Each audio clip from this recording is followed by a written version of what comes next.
Okay guys, we're back. As you noticed, the oil pressure light was on this, which did refresh my memory just a tad bit that the oil pressure sensor was bad in the PT when I pulled it out.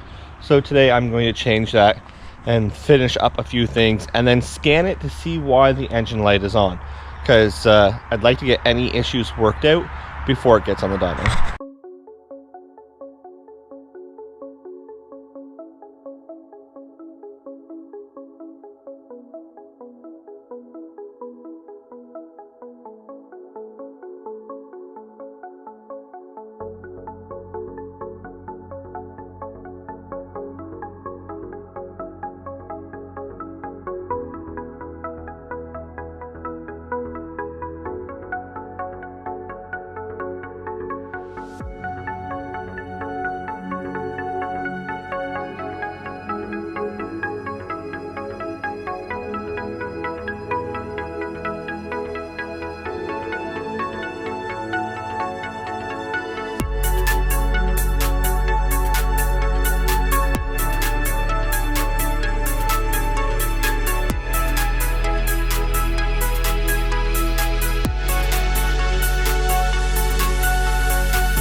Okay, if you guys have owned an SRT, you know these are known for vacuum line issues, so I'm going to go over the vacuum lines for now. I think they're all routed properly.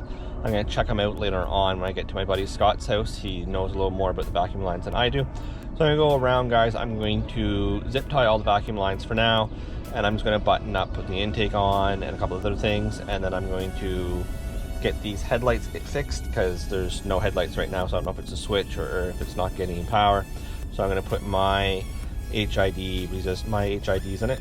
So my HIDs, my box, my relays, my everything. So here we go.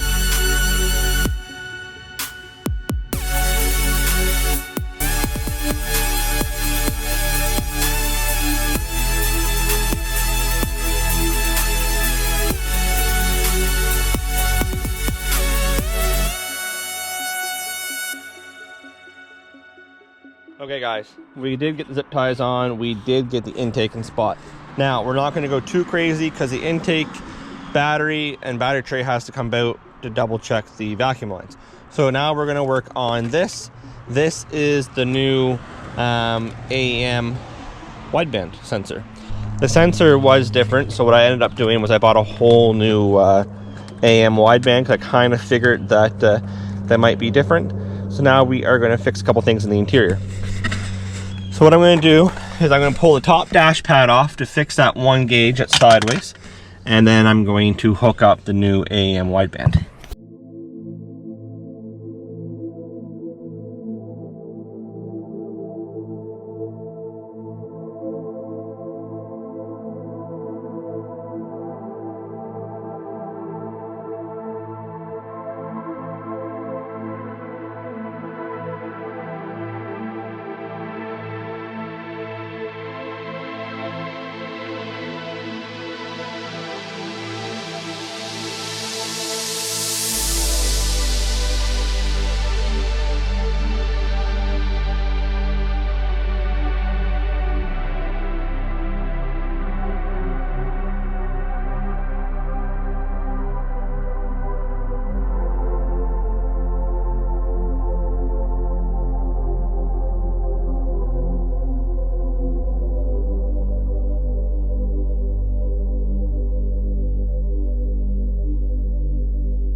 Hey guys, welcome back. We've been in the car now for about an hour and about a 2.5 hour drive to where we're going. A couple things I've noticed. A, I'm not in boost because I'm running an S256 and a 50 trim turbo tune. The car was a 50 trim and it did blow up, so I don't know if it had to do with the tune, if it just a part malfunction. I honestly don't know, so I'm not taking my chance. I'm just putting along. First thing I noticed when I stopped about 45 minutes into my drive and took a peek underneath the engine is our fuel pressure regulator. It's a raising rate, so it's a 1-to-1. So it should be set at 59 pounds. 58, 59 is the stock fuel pressure regulator, or fuel pressure for an SRT-4. And this one's set at 40. Don't know why, don't know if it was tuned that way and then they upped it up more. You never know when it comes to this kind of stuff. So I know when I do get to where I'm going, I'm going to up it up to 59 before I get to the tuner tomorrow, and that way it's where it should be. Car's running great, right where the, I'm going to shut the AC off, it might be a little loud. Car's running great, the heat's right where it should be. I do have the engine light on that I did scan before I left, and it is for the second O2 sensor that is not hooked up. So I'm hoping HB tuners can delete that. Now, I'm pretty sure I do have a vacuum leak somewhere, or it's just overfueling, because I'm not getting the backfires that the Dodge gets when you let off the gas, so it's probably the overfueling issue, or the underfueling, I should say, and the ABS lights on that I have to dig into, but here we are.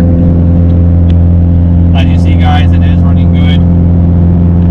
Nothing out of the ordinary. I'm only doing about 110, 120. Again, it's not even enough to show my boost or my wide bay, because like I said, I'm technically running lean as it is. Good thing is AC is working, guys. That is a bonus. Other than that, I'm just enjoying my drive. I get up there, I did notice I'm getting a little chatter pushing my clutch all the way in, and my first drive was actually me getting on the highway with this car. So like I did no test drive, no prior, nothing. I just washed the car and left, and I have no third gear.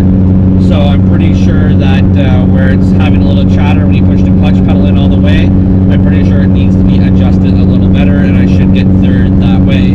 This is a rebuilt OEM tranny, so it should have no issues. I did brain my third gear shift extender just in case. So I'm going to enjoy the ride with the windows down and the sunroof open, and we'll be back, guys, when we get into New Brunswick. So I didn't plan on recording due to the fact is I want to save my memory for tomorrow, but we are at Scott's place, so the car made it 2 hours trouble-free, other than the third gear that I was talking to you about. So now we are doing the third gear shift extender, and Scott's laughing at my vacuum lines. So we are going to definitely go through the vacuum lines afterwards. So quickly, as you see, third gear shift extender is now out, and we'll come back when we go. We're gonna go eat, so we're leaving it at that. Okay guys, next day, car's back together. It was a long night. So what ended up happening is we did the boost delete solenoids, we added a MAC valve, did all the vacuum lines, T-bolt clamps, and a whole bunch of just regular stuff. Then we dropped the transmission out of the mount and the housing, and did the shift selector as well. So I'm still having the noise when you push in your clutch, so we're thinking that it's a bad throat bearing fork, is what we're hoping. Clutch still grabs and stuff, so today is going to be a good day. Just gonna send it. On that, guys, we'll catch you in the next video.